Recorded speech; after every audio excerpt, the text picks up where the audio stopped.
Guys, welcome back to my channel. First of all मैं आपको बता देती हूँ कि rush in the dead summer और फ्लड का एपिसोड्स आगे नहीं आएंगे, क्योंकि जो उसके ऑनर है उन्होंने जो है वो डिलीट कर दी हुई है वीडियो, तो मैं इसी को कंटिन्यू करूँगी। तो करते हैं ड्रामा की स्टार्टिंग। Let's get started.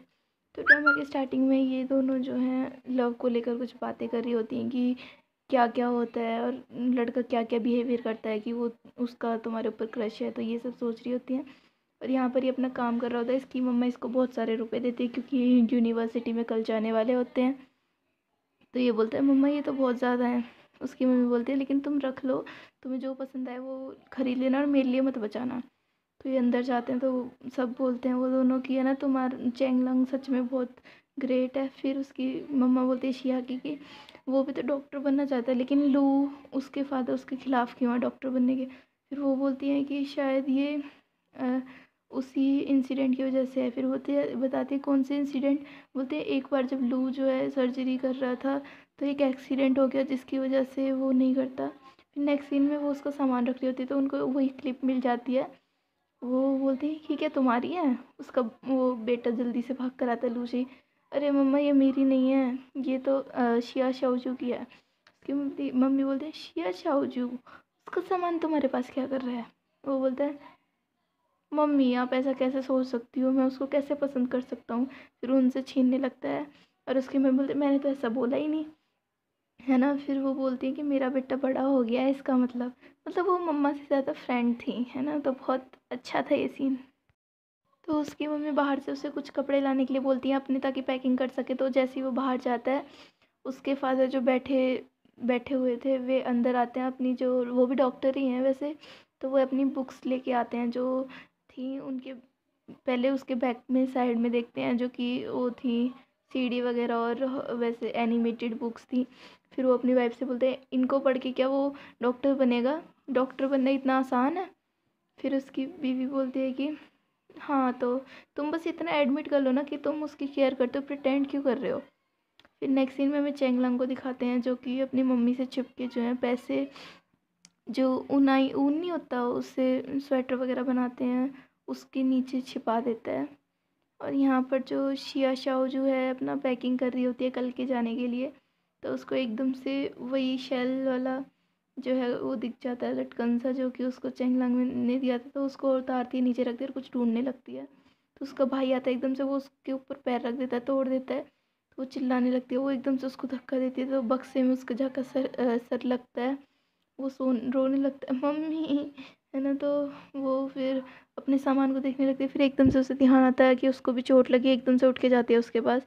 इधर उसकी मम्मा आ जाती हैं। वो बोलती है कि तुम ऐसा कैसे कर सकती हो। वो बोलता है कि मम्मी मुझे इस दीदी ने धक्का दिया। वो बोलते तुम हर दिन ऐसा क्यों करती हो, है ना। फिर वो बोलती है फाइनली अब हमारे घर में शांति होगी जब तुम चली जाओगी और ये जियाशु का रूम हो जाएगा। तो ये सब सुन के है ना बहुत उसे बहुत गुस्सा आता है, क्योंकि उसकी मम्मी सिर्फ उसी की केयर करती हैं। वो फिर बोलते तुम्हारी जो बहन है ना बहुत ज़्यादा नोटी है, बहुत ज़्यादा शरारती है, वो कल को चली जाएगी ना तो तुम्हें कोई चिंता करने की ज़रूरत नहीं होगी, तो तुम चिंता मत करो। तो फिर वो चिल्लाने लगती है कि बचपन से लेके अभी तक आप जो हैं चीज़ों की केयर करती हैं और मैंने उसको कैसे परेशान किया बचपन से लेके, वही है जो कि परेशान करता रहता है हमेशा। और हर टाइम बस यही आपकी प्रायोरिटी रहता है, यही आपके लिए सब कुछ रहता है। आप सिर्फ इसी के बारे में सोचते हैं, इसीलिए मुझे इससे नफ़रत है, बहुत ज़्यादा नफ़रत, है ना। तो जो भी कुछ अच्छा होता है आप उसको ही देती हो जियोशु को। तो ये सब सुन के उसकी मम्मा ऐसे स्टैचू बन के खड़ी हो जाती है, क्योंकि वो भी सोचती हैं कि कुछ ना कुछ वो जो बोल रही है वो सब ठीक ही है। तो फिर वो बोलती है कि अब मैं जो है यहाँ पे 1 मिनट भी नहीं रुकूंगी, आप सिर्फ चीशू को प्यार करती हैं, आपको मैं आपकी बेटी हूँ भी या नहीं। ये बोलते हैं, ये सुन के भी वो रोने लगता है जीशु की दीदी आप ऐसा क्यों बोल रही हो। उसकी मम्मा भी उसको देखती रह जाती है। वो क्या करती है कुर्सी को अपने पैर से मारती है और बोलती है कि मैं आपकी रियल डॉटर हूँ, क्या मैं ही हूँ। फिर वो अपना वो बोलता भी है दीदी गुस्सा मत करो, लेकिन वो उसको जाने लगती है। तो वो दोनों भी उसको जो कंपनी देते हैं, नेक्स्ट सीन बस में बैठे होते हैं वो सब। वो दोनों पूछने की कोशिश करते हैं कि क्या हुआ, वो बताती नहीं। फिर उसको टिश्यू देता है कि अपने आंसू पोंछ लो, तो वो पोंछती है। बोलता है कि तुम रो मत, बहुत एम्बेरसिंग है ये। बोलती नन ऑफ योर बिजनेस। फिर वो देख रहे होते हैं, हंस रहे होते हैं, तो वो खड़े हो जाता है उसके सामने ताकि कोई उसे देख ना पाए। मतलब ये भी बहुत प्रोटेक्टिव है, लेकिन ये जताता नहीं है कि हाँ मैं बहुत ज़्यादा प्रोटेक्टिव या बहुत ज़्यादा केयर करता हूँ, ये दिखाता नहीं है ये सब। तो फिर उसके सर पे हाथ रख के बोलता है चुप हो जाओ, अब इतना मत रहो, तुम्हारी आंखें ख़राब हो जाएंगी। फिर नेक्स्ट सीन, मतलब उनको कल जाना होता है डॉम में, लेकिन वो एक दिन पहले ही आ जाती है। तो वो बोलता है कि चैंगलांग से तुम इसे लेके जाओ इसके रूम में, मैं अभी कुछ सामान लेके आता हूँ। तो उसके साथ बैठता है। वो बोलता है कि चलो शेई के आने तक मैं यहीं पर वेट करता हूँ। तो वो सोचने लगती है कि ताऊ ने उससे बोला था जो केयर करता है वो भी उसके ऊपर क्रश होता है। तो फिर शेई आ जाता है केटल वगैरह लेके। वो बोलता है तुम कितनी फुलिश लड़की हो, इनको लेके भी नहीं आ सकती जबकि तुम बाहर रहने आई हो। तो फिर शेई वहाँ से चले जाता है कि वो पहले बोलता है कि तुम बहुत आज चिंता कर रहे हो, ये तो मैंने बहुत कम ही देखा है। वो बोलता है नहीं, मैं तो हमेशा चिंता करने वाले ही रहता हूँ। तो बोलता है चलो मैं चलता हूँ, तो फिर तुम इसका ध्यान रखना, इसका काम मतलब सफाई वगैरह करा देना। तो ये एकदम से जैसे वो जाता है तो इसको है ना क्लिप दे देता है जो इसने सी साइड से ली थी। तो वो बोलती है कि तुमने मुझे अचानक कैसे दी। वो बोलते तुम्हारे पास कोई पर्पस तो नहीं है ना ये करने का। बोलता है हाँ है, ऑल राइट, मेरे पास है पर्पस। अपने आप को इस मिरर में देखो, तुम अगली हो, और इस मैं देखना चाहता था कि तुम इस क्लिप के साथ कितनी अगली लगोगी। तो वो ये बोल रहा होता है, इनमें फिर से लड़ाई हो जाती है।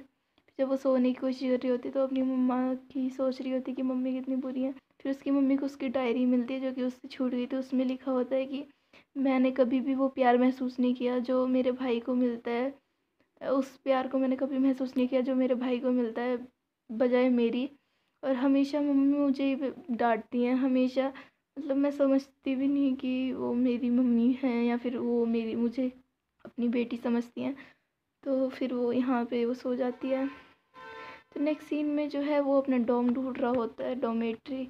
देखता है कि एक लड़के को धक्का मिला है जिस रूम जो रूम उसका है। तो एक लड़के ने धक्का दिया होता है और वही रूम उसका। बोलता है कि तुम बहुत बॉस नहीं बन रहे। फिर वो वहाँ से चले जाता है पीली टी शर्ट वाला। तो वो अंदर घुसता है और बोलता है कि तुम कौन हो, यहाँ से जाओ, दिख नहीं रहा तुम्हें ये सारा सामान मेरा है। तो फिर वो बोलता है कि नहीं जाऊँगा। फिर बोलता है तुम्हें फ़ाइट चाहिए मेरे साथ। बोलता है ऑल राइट, मैं तो तैयार हूँ फ़ाइट करने के लिए। तो वो क्या करता है, गेट लगाता है। और देखते हैं गेट लगाने के बाद वो करता क्या है। अंदर तो दिखाते नहीं अंदर का सीन हमें, लेकिन बस गेट लगाना दिखाते हैं। यहाँ पर ये अपने डॉम में बैठी होती है, 2 लड़कियाँ आई होती हैं नई नई। तो वो उसकी बन जाती हैं फ्रेंड। लेकिन वो कहीं जा रही होती है अपने पेरेंट्स के साथ। तो वो बोलती तुम भी चलो, वो मना कर देती कि मैं नहीं जाऊँगी। और यहाँ पर जो है वो हमें दिखाते हैं अंदर रूम बंद करने के बाद वो उसके गिटार को लेके बैठ गया होता है और उससे काम करवा रहा होता है। बोलता है सर बॉस आपको अब कैसा लग रहा है। बोलता है पहली बात तो तुम मुझे बॉस मत बोलो, मेरा नाम लूसी है और आज से हम फ्रेंड हैं। फिर बोलता है ओके शेही बॉस। बोलता है और ये तुम्हारे बाल ये मुझे बहुत गंदे लग रहे हैं तो इनको जल्दी से शेव करके आओ, है ना। फिर बोलता है मेरा गिटार तो दे दो सर। वो उसका गिटार देता है। बोलता है हाँ मैं जल्दी जल्दी शेव करके आऊँगा। वहाँ से चले जाता है। और यहाँ पे इसको जो है ताऊ मिल जाती है जो कि सेम उसमें होती है डोम में। तो उसको बहुत तगड़ी तरह से हक करते हैं कि फाइनली तुम मुझे मिल गई। तो ये जा रही होती हैं, एक स्कार्फ देखती हैं वो। तो उसको ख़रीदती नहीं। तो पीछे वही शॉपकीपर आता है। वो बोलता है तुम मेरा टाइम वेस्ट कर रही थी, इसको ख़रीदो, है ना। फिर वो पीछे से एक लड़की आती है। वो बोलती है कि मैं पुलिस को कॉल करूँगी। वो बोलते हैं हाँ चलो करो, ऐसी धमकियाँ मैंने बहुत सुनी। तो वो सच में मिलाने लगती है। तो वो उसके बोलता है मैं तो मजाक कर रहा था, पुलिस को कॉल करने की क्या ज़रूरत है। फिर श्याओ जी उसको थैंक यू बोलती है। फिर वो बोलती है अरे ऑरेंज तुम तो मुझे बड़ी जल्दी भूल गई। बोलती है ओ तुम स्पोर्ट्स मीट वाली लड़की हो ना। बोलते कौन सा है तुम्हारा वो। तो बोलती है कंप्यूटर साइंस में हूँ। तो वो उसकी तारीफ़ कर रहे होते हैं कि ये बहुत सुंदर है देखने में। फिर वो बोलती है कि मुझे जाना होगा, मैं तुम्हारे साथ आज खाना नहीं खा सकती क्योंकि मुझे है ना रिहर्सल के लिए जाना है, मैं डांस में हूँ ना इसीलिए।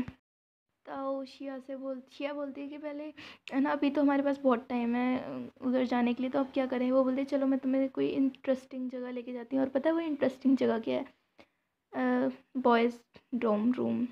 तो वो पहुँचते हैं बॉयज़ के हॉस्टल्स में उनको ढूंढने के लिए। अपने लिए सामान लेके आए थे वो फ्रूट्स वगैरह। तो उनको लूशी का रूम मिलता है। वो जल्दी से भाग कर जाता है। बोलता है तुम मेरे लिए फ्रूट्स लाए हो, जबकि वो उसके लिए नहीं होते। तो उसको लेके बनाना ऑरेंज और ऑलमंड्स हुआ। फिर वो है ना बैठे होते बोलते हैं कि तुम्हें अलाउड है टीवी वीवी देखना और तुम्हारे पास इवन टेलीफोन भी है, हमें हमें तो कुछ भी अलाउड नहीं है। बोलता है हाँ मैं इनको छिपा लेता हूँ एडवांस में। फिर वो दोनों बात कर रहे होते, पीछे से गाना गाते हुए वो लड़का आ जाता, नहाता हुआ आया था जो कि शेव की थी उसने। एकदम से पीछे मुड़ते तो वो हंसने लगती है, पीछे ही देखा हुआ था तो एकदम से लूशी आता है और उसकी शिया की आंखें बंद कर देता है है ना। और फिर वो इंट्रोड्यूस कराता है, ये कोई लेता हुआ है और ये शिया शाओशू है, ये मेरी हाई स्कूल फ्रेंड्स हैं। तो वो देख के घबरा जाता है एकदम से, और वो अब भी इवन हंसे जा रही थी उसके ऊपर। बोलता है ये मेरा रूममेट है। फिर पीछे से आवाज़ आती है शाओजू लेता हो, और वो और कोई नहीं चैंगलांग होता है। बोलते तुम क्या कर रहे हो? बोलते कि हम बस ऐसे ही घूमने आए थे इधर, तुम्हें देखने आए थे, बहुत टाइम से मिले नहीं है ना। बोलते तुम कंप्यूटर साइंस में हो ना, फिर तो तुम उस लड़की को भी तुम्हारी क्लास में ही होना चाहिए। बोलते कौन लड़की? बोलते वो तुम्हें याद नहीं, स्पोर्ट्स मीट पे मिली थी वो लड़की जिसके मैंने कपड़े ख़राब कर दिए थे और जिसको तुमने जीत कर साबुन दिया था। बोलते अरे हाँ याद है, मुझे याद है।